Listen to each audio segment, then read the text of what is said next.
Hello everyone. In this video, we are going to determine the inverse function given the restrictions, and this is the second part. Now let's take this first example right here. Determine the inverse of the function given the restriction f of x is equal to negative 1/2 x squared plus 3, where x should be less than or equal to 0. So we are going to sketch the graph of this, and how does it look like when we have this restriction? So I'm just gonna put the work on how to graph this on this piece of paper right here. So we are going to graph the function of f of x. I'm just gonna write this up here.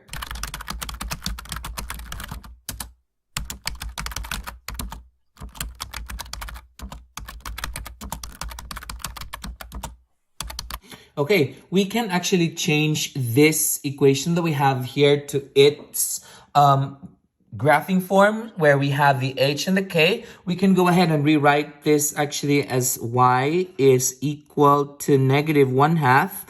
That would be x plus 0 squared plus 3. So that we can go ahead and say that our h here is 0 and our k is 3. So that we can go ahead and say that the vertex for this graph would be at 0, positive 3. So I'm just going to write that down here. Okay, now we are going to determine the equation to use to complete the tables. I'm just going to write that up here.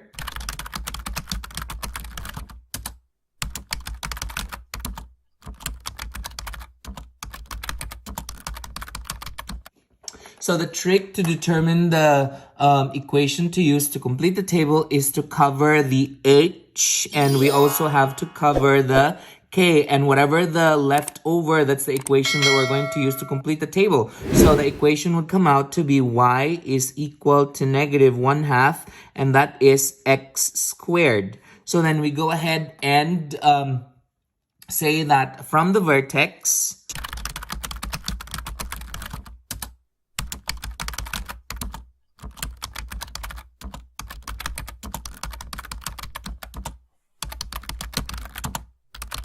okay, so we are going to plug this value 1 and 2 into this equation right here. So that I'm just going to show the work on the side here. So that would be negative 1/2, and then I put in the parentheses squared. Again, inside the parentheses is this number right here. So I put in 1. So that would be 1 squared is 1. And so if we have to multiply that with negative 1/2, that is a negative 0.5. So I'm just going to write that up here. So that's a negative 0.5, or that's a negative 1/2. The negative tells us that it's going down. So then we go ahead and do the same thing for this column right here, which is 2. So I go ahead and say negative 1/2 times parentheses. Again, we put in the 2 here, and that is 2 squared is 4. So that is negative 1/2 of 4 is actually negative 2. So I write negative 2 right here, and the negative tells us that it is going down. So then we go ahead and sketch the graph of this function that we have right here. So looking at this, we are actually having a vertex of 0, 3. So I go up 1, 2, 3. So this is the vertex. And then from here, we go ahead and say 1 right and half down. So I go from the vertex, it says there from the vertex. So we go 1 right, half down. So it's going to be right here.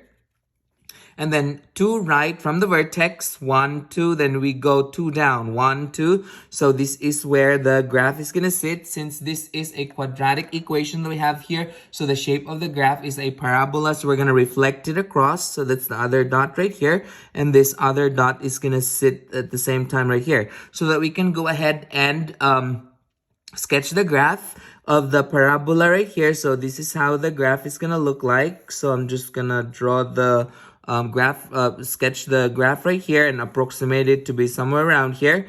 So then we can go ahead and say that looking at this graph, it says that we consider only values of x that is less than or equal to 0. So looking at this graph right here, the one that is less than or equal to 0 are the ones that are on the left of this x equals to 0 right here. So these are the only ones that we consider. That's the restriction right there. The one that we have right here should be erased since that is not part of the restriction. So I'm just gonna erase this branch right here.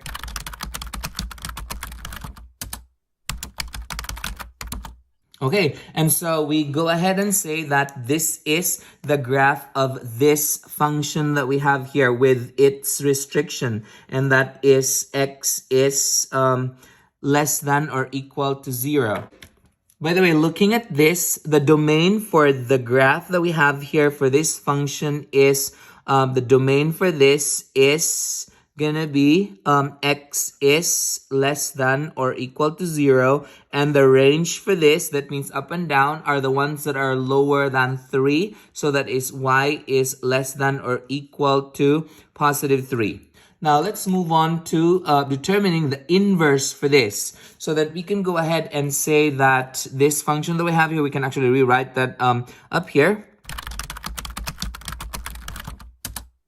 There are steps that we need to follow in order that we can determine the inverse of a function. The first step is to replace the f of x with y, so that we can go ahead and say that this is y is equal to negative 1/2 x squared plus 3. So that's the first step. The second step is to replace every x with y and replace every y with x and solve for y. So this y will become an x, and this x right here will become a y, and then we put a plus 3 there, and part of this step is to determine the equation for the y, so that we can go ahead and subtract 3 from both sides, minus 3 and minus 3, so that we are able to cross out this 3 and 3, so that is x minus 3 equals negative 1/2 y squared. So that we can solve for y, we are supposed to multiply both sides by the reciprocal of this, so that we can go ahead and say we can multiply this by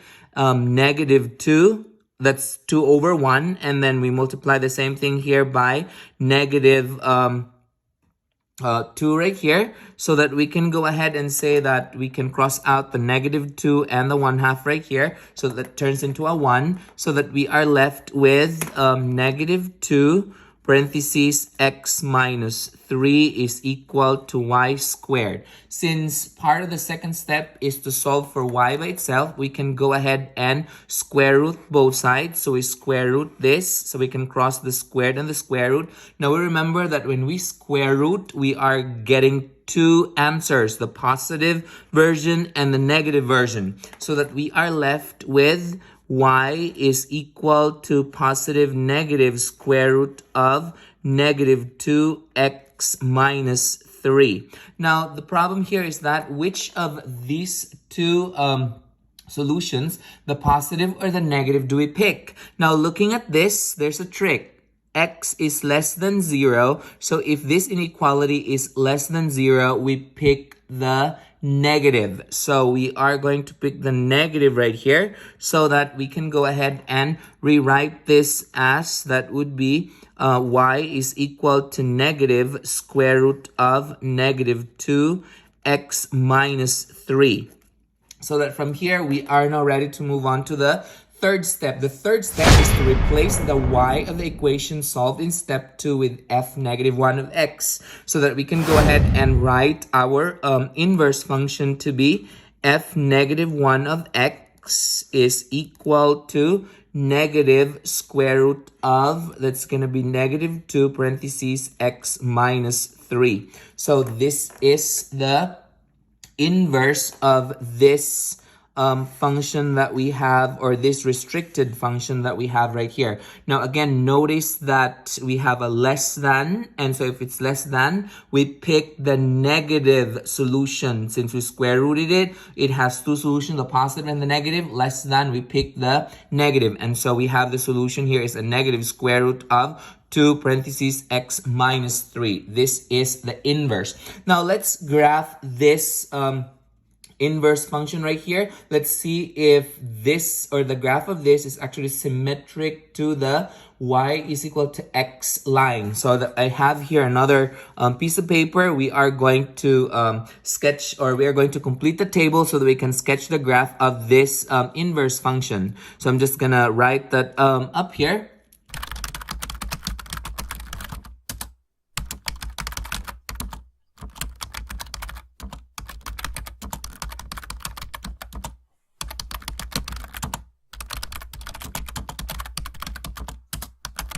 Okay, so what I did was I just copied the equation that we got from here. That is actually our inverse function, so that we can sketch the graph of this, so that we can go ahead and just by looking at this, we can see that our vertex is actually located at, by the way, we can add a 0 here. So that's a +0 for the k, so that we can go ahead and say that our vertex, remember the vertex is switch and keep, since this is our h, -3. So we go ahead and say that it's actually +3, and then we put the 0 there. So this is the vertex of this function that we have right here. We go ahead and determine the equation to fill the table, so that I'm just gonna write that up here.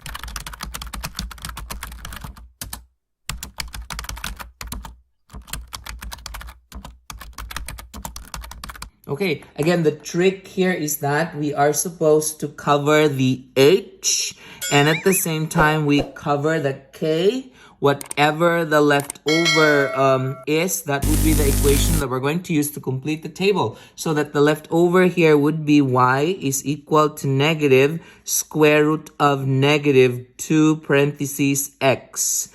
Now we can go ahead and say that from the vertex,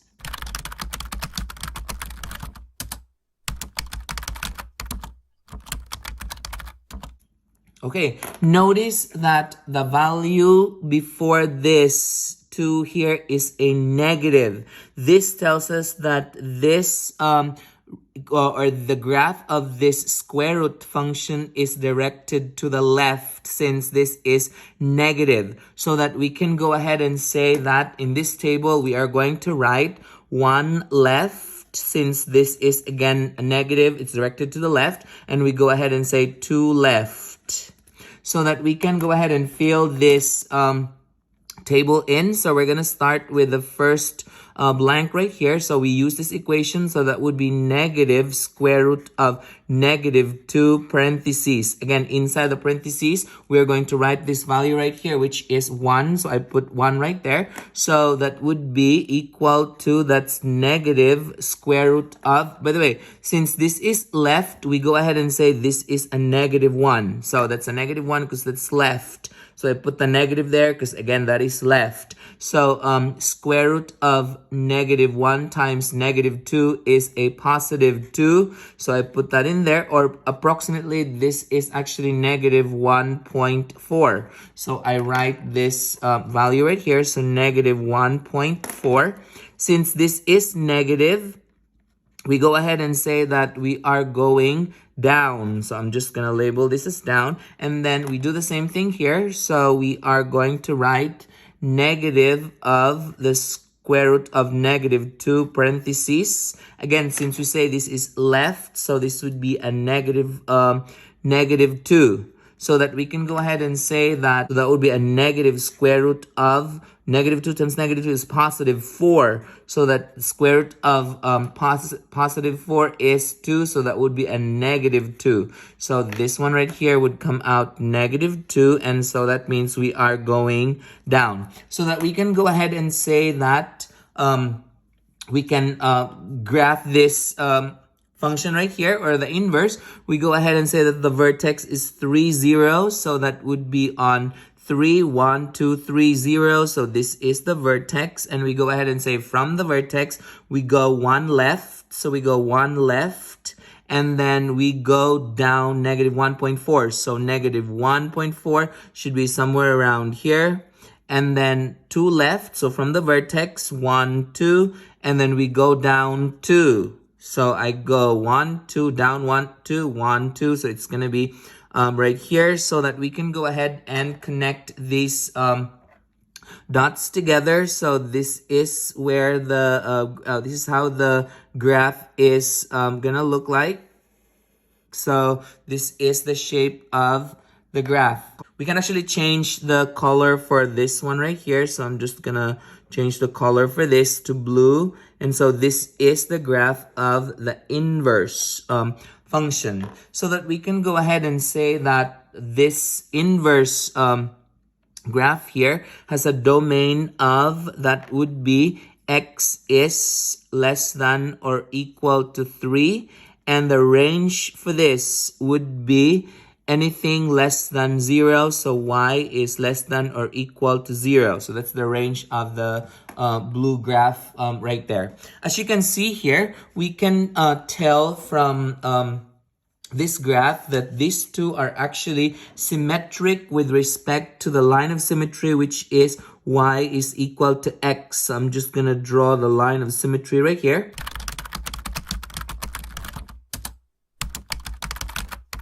Okay, this means that if we fold this graph along the along the equation y is equals to x, or the line of symmetry, they're going to match up. They're going to be on top of each other. This means that this equation that we have here in restricted form, the solution or the inverse for this function that we have here is this one right here. Now, notice that this is a negative. Again, the reason for that is because our restriction was x is less than or equal to 0. So we pick the negative value instead of picking the positive. That's it. If you find this video helpful, hit like and subscribe for more math videos. See ya!